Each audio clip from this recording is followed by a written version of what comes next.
Meantime, what of Japan's partners? What helpless people were they planning to bomb, slaughter, drive into slavery? Hitler was not yet ready, but Mussolini was. Mussolini had to be. His people were growing restless. Fascism hadn't produced the heaven on earth that he had promised them. So he pulled the old trick of launching a foreign war to divert attention from troubles at home. So Mussolini beat his chest like Tarzan and looked around for a worthy foe. He found one, Ethiopia.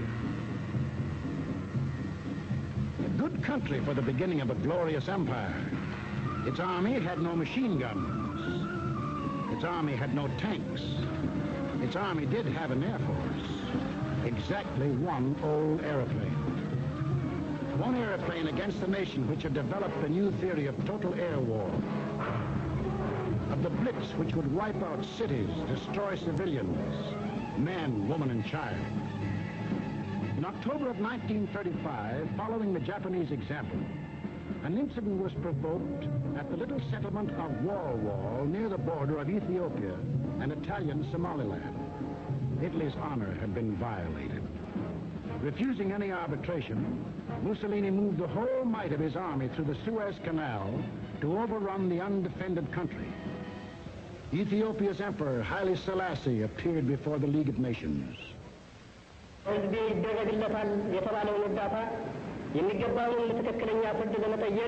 I must still fight on until my tardy allies appear, and if they never come, I say to you without bitterness, the West will perish.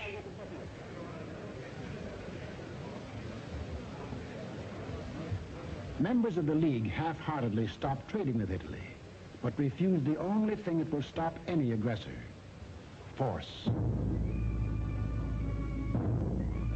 Ethiopia was left to herself. Native leaders came to pledge their allegiance.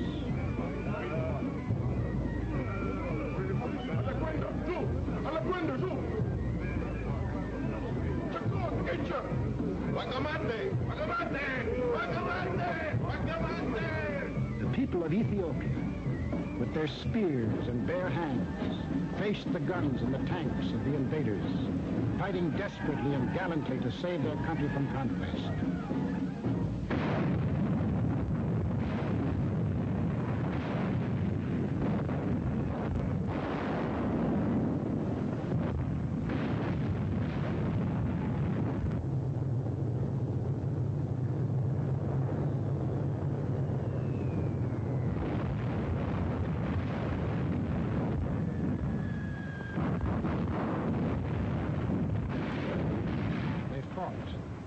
And they died.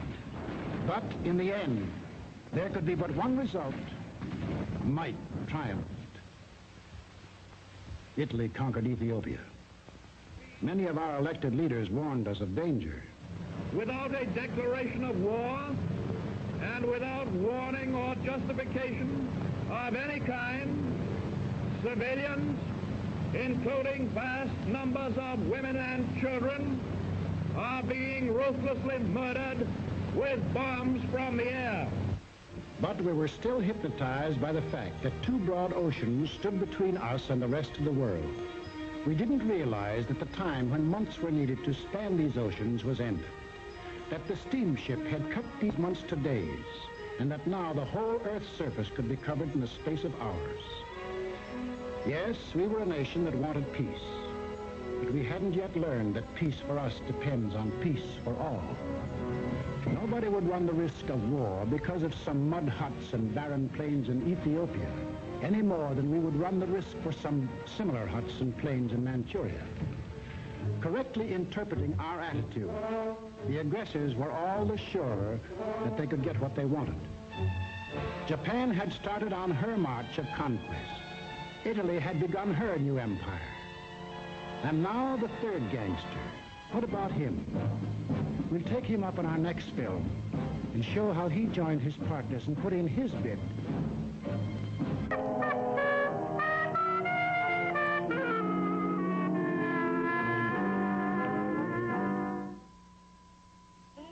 Compagni fortistiere, marcia verso l'avvenire.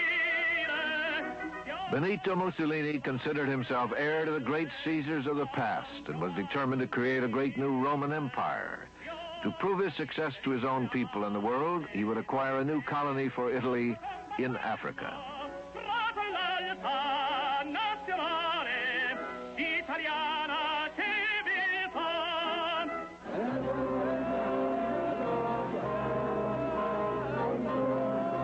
In 1930, in the East African nation of Ethiopia, Haile Selassie was crowned Emperor, King of Kings, the Lion of Judah. According to legend, this proud emperor was a direct descendant of Solomon and Sheba.